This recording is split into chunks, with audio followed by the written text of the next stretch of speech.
काय? अगं गाणे हिरवे हिरवे गवताचे, गवताच्या कवळ्या कवळ्या पातीचे, मुळाला चिटकलेल्या घट्ट मातीचे, काळ्या काळ्या मातीचे, निळ्या निळ्या आभाळाचे, झाडांचे, झुडपांचे, डोंगर दऱ्यांचे, खळखळ झऱ्यांचे, अफाट समुद्राचे. अच्छा, या रे या सारे या, हिरवेगार गाणे गा, या रे या सारे या, हिरवेगार गाणे गा. सुस्वागतम सुस्वागतम सुस्वागतम. रंगदेवता व नाट्य रसिकांना विनम्र अभिवादन करू. स्पंदन नाट्य संस्था रोहा सहर्ष सविनय सादर करीत आहोत पर्यावरणावर आधारित जनजागृतीवर पथनाट्य. चला निसर्ग फुलवूया. शाळा मराठी माझी शाळा मराठी हो, शाळा मराठी माझी शाळा मराठी हो. Good morning madam. Good morning. आज आपण पर्यावरणाचा तास घेणार आहोत. तुम्ही मला सांगा, एकूण ऋतू किती आहेत? 3. कोणकोणते? उन्हाळा, हिवाळा, पावसाळा.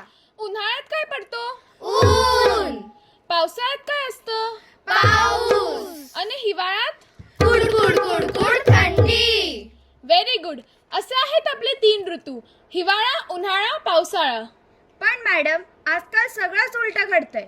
उन्हाळ्यात पाऊस आणि पावसाळ्यात ऊन पडतंय. आणि थंडी तर 12ही महिने असते. कारण निसर्गाचं संतुलन बिघडलं. निसर्गाचे संतुलन. होय, निसर्गाचं संतुलन. निसर्ग काय गाडी, टीव्ही, मोबाईल आहे का चालता चालता अचानक बंद पडायला? अरे मित्रांनो, निसर्ग काही उपकरण नाही, वस्तू नाही की यंत्र नाही. कारण हे सगळं माणसानेच बनवलंय आणि आपल्यासारखा चालता बोलता माणूस हीच खरी निसर्गाची निर्मिती आहे. पण आपल्यातल्या स्वार्थी माणसानेच निसर्गाचा गैरवापर सुरू केला आहे.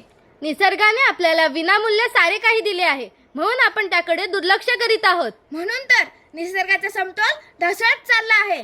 आणि याला जबाबदार कोण? तुम्ही, आम्ही, आपण. जल, जमीन, जंगल हीच खरी निसर्गाची त्रिसूत्री आहे. आपल्यातल्या स्वार्थी माणसामुळे आपण जंगल, जमीन, पाणी ओरबडू लागलोय. विकासाच्या नावापुढे आपण सिमेंटची जंगलं उभी करू लागलोय.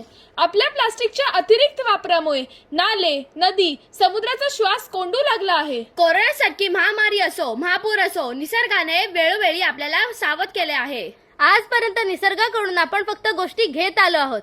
आज निसर्गाला देऊया आपला बहुमूल्य वेळ. म्हणून तर म्हणतो मंडळी, या रे या सारे या, हिरवेगार गाणे गा, या रे या सारे या, हिरवेगार गाणे गा. सारे मिळून नवा संकल्प करूया.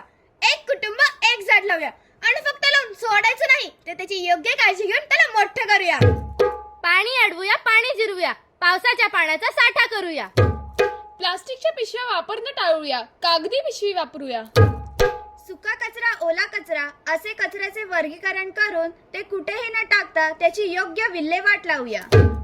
शोष खड्डे खणूया, सांडपाण्याची व्यवस्थापन करूया. चला तुम्ही आम्ही मिळून नवा संकल्प करूया. निसर्ग जपूया, सुंदर बनवूया.